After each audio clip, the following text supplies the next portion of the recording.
Have you ever been personally victimized by a turkey?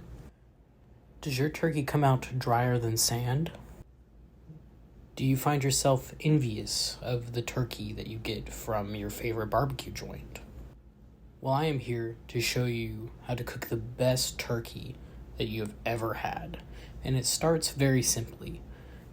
Take a whole turkey, remove the skin, and we're going to dry brine it, which is simply covering it in salt on both sides and leaving it in the fridge overnight.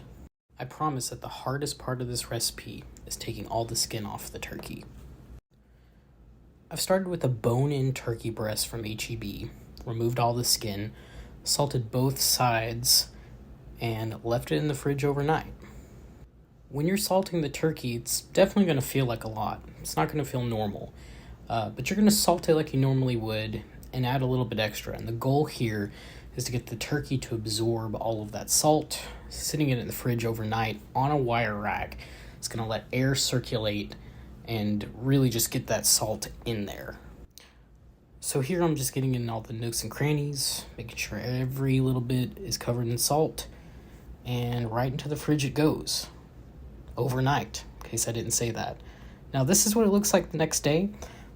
Pick your favorite seasonings. I highly recommend Texas Sugar by Meat Church, some garlic, no more salt, but a little bit of pepper would be great. And I fired up my smoker about 280, okay? Once the turkey hits about 120 internal, I start brushing with compound butter. It's just garlic and herb seasoning with some melted butter. Here's the secret. You're going to wrap it in foil with a whole stick of butter. And that is it. You're going to let it finish to 160, pull it off, let it rest, and there you go. Look at it. Look at it. It's dripping.